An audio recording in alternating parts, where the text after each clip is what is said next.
গুরুগ্রামে বাংলাভাষী পরিযায়ী শ্রমিকদের আটকে রেখে অত্যাচারের অভিযোগ। এই নিয়ে এবার সোচ্চার হলেন আসাউদ্দিন ওয়াইসি। দেশের নানা প্রান্তে বাংলাভাষী মুসলিমদের উপর অত্যাচার হচ্ছে বলে অভিযোগ করেছেন হায়দ্রাবাদের সাংসদ। তাদের বাংলাদেশি তকমা কেন দেওয়া হচ্ছে প্রশ্ন তুললেন তিনি। এক্স হ্যান্ডেলে একটি পোস্ট করে আসাদুদ্দিন ওয়াইসি লেখেন, গান পয়েন্টে রেখে ভারতীয় মুসলিমদের বাংলাদেশি তকমা দিয়ে সেখানে পাঠিয়ে দেওয়া হচ্ছে। এমন বিতর্কিত অভিযোগ দিনভর প্রকাশ্যে আসছে। এই সরকার দুর্বলদের উপর বল প্রয়োগ করে আর শক্তিশালীদের উপর দুর্বল হয়ে যায়। এই তালিকায় রয়েছেন বস্তির বাসিন্দারা, জমাদার, গৃহপরিচারক, ঘুটে কুড়ানির মতো পেশার মানুষরা। পুলিশ প্রশাসনকে চ্যালেঞ্জ করার মতো ক্ষমতা এই মানুষগুলির নেই। সে কারণেই এই মানুষগুলোকে বারবার টার্গেট করা হয়। একটি নির্দিষ্ট ভাষা বলে এদের হেনস্থা করা হচ্ছে, দাগিয়ে দেওয়া হচ্ছে। এইভাবে আটক করাটা বেআইনি।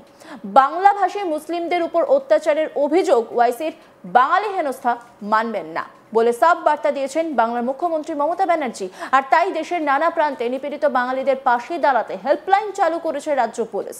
আক্রান্তরা কিন্তু আক্রান্তদের পরিবারের লোকজনেরা এই নম্বরে যোগাযোগ করতে পারেন। নম্বরটিতে নাম, ঠিকানা সহ হোয়াটসঅ্যাপ করা যাবে। অভিযোগ খতিয়ে দেখবে রাজ্য পুলিশ। পরে সংশ্লিষ্ট রাজ্য প্রশাসনের সঙ্গে যোগাযোগ করে প্রয়োজনীয় পদক্ষেপ নেবে বাংলার পুলিশ। প্রয়োজনে জেলার কন্ট্রোল রুম এবং স্থানীয় থানায় যোগাযোগ করতে পারেন আক্রান্তরা। গত কয়েক মাস ধরেই বাংলার পরিযায়ী শ্রমিকদের উপর বিভিন্ন রাজ্যে অত্যাচারিত হওয়ার অভিযোগ উঠছে। কখনো মারধর, কখনো তাদের উপর হামলা, লুটপাট, উপার্জন কেড়ে নেওয়া, কখনো আবার পরিচয়পত্র ছিনিয়ে নেওয়ার মতো অভিযোগের খবর পাওয়া যাচ্ছে।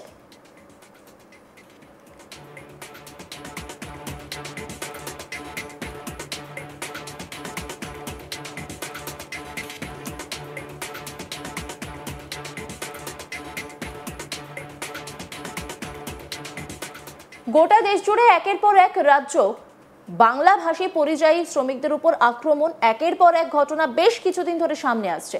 বাংলাদেশি সন্দেহে আক্রমণের ঘটনা বেড়েই চলেছে। সোশ্যাল মিডিয়ার দৌলতে প্রায় কোনো ভিডিও সামনে আসছে যেখানে বাংলার পরিযায়ী শ্রমিকরা তাদের সঙ্গে হওয়া অত্যাচারের কথা তুলে ধরছেন। গত কয়েক মাস ধরেই ভিন রাজ্যে বাংলাদেশি সন্দেহে সে রাজ্যের পুলিশের কাছে বাংলার পরিযায়ী শ্রমিকদের হেনস্থা হতে হচ্ছে। কখনো জুটেছে মারধর, তো আবার কখনো বাংলাদেশি ট্যাগ ঝুলিয়ে জোর করে বাংলাদেশে পাঠিয়ে দেওয়া হয়েছে। আর এই ঘটনার প্রতিবাদে বিজেপি শাসিত রাজ্যগুলির বিরুদ্ধে সরব হয়েছে রাজ্যের শাসক দল তৃণমূল। আগামী 27 জুলাই রাজ্যের সমস্ত জেলায় ভাষা আন্দোলন শুরু করার ডাক দিয়েছেন মুখ্যমন্ত্রী মমতা ব্যানার্জি। বাংলা ভাষায় কথা বললেই বিজেপি শাসিত রাজ্যগুলিকে হেনস্থা করা হচ্ছে রাজ্যের বাঙালিদের।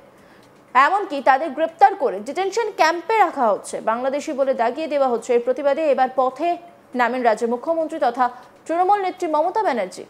16 জুলাই ধর্মতলার ডোরিনা ক্রসিং এর মঞ্চ থেকে বিজেপিকে হুঁশিয়ারি দেন তিনি। তৃণমূল নেত্রী মমতা ব্যানার্জি বলেন, ভারত সরকার একটা নোটিফিকেশন করেছে, যে বিজেপি রাজ্য আছে সেখানে পাঠিয়েছে।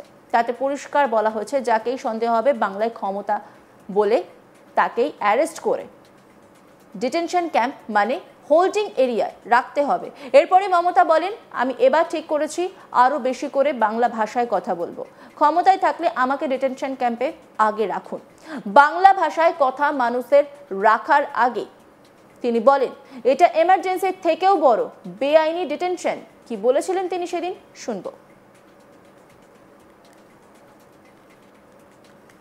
ভারত সরকার একটা নোটিফিকেশন করেছে, জেনে রাখুন।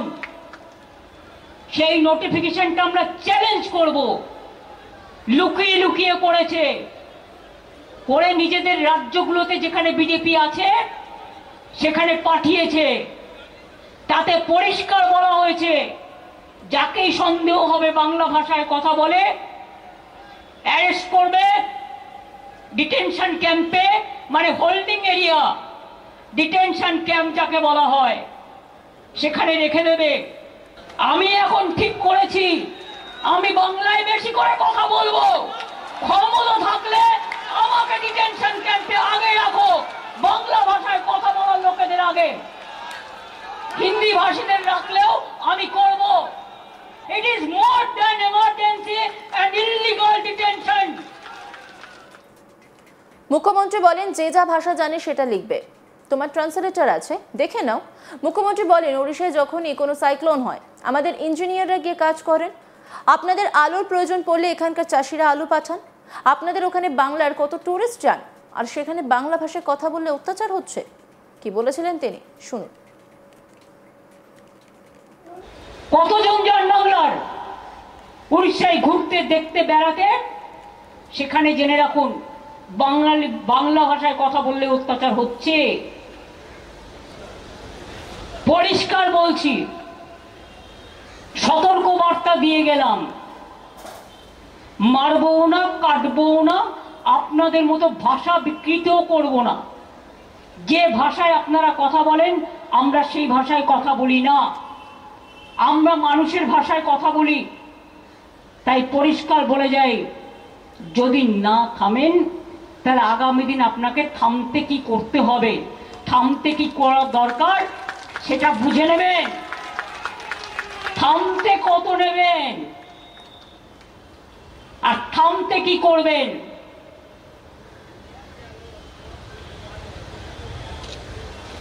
আপনারা আমাদের বিরুদ্ধে আন্দোলন করতে পারেন, আমরা পারি না আপনাদের বিরুদ্ধে? কি পারি তো। ওখানে অত্যাচার হলে এখানে প্রতিবাদ হবে, দিল্লিতে অত্যাচার হলে দিল্লিতেও প্রতিবাদ হবে, এখানেও হবে। ইউপিতে অত্যাচার হলে ইউপিতেও প্রতিবাদ হবে, এখানেও হবে। নর্থ ইস্টার্নে অত্যাচার হলে ওখানেও হবে, এখানেও হবে। সব জায়গায় বলে যাচ্ছি, এত খাটো করে দেখবেন না আর এত ছোট করে দেখবেন না। আসছে দিন কিন্তু ভয়ঙ্কর। বিজেপি, তোমরা নিজেরা থাকবে কিনা ক্ষমতায় আগে সেটা বিচার করো, তারপরে তুমি বাঙালিকে মারো। আর আসাম গভর্নমেন্ট, তুমি 12 লক্ষ মানুষকে বিতরণ করেছো।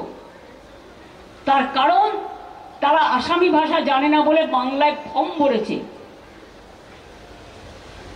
যে যা ভাষা জানে সেটাতে লিখবে। তোমার ট্রান্সলেটর আছে, তুমি দেখে নাও।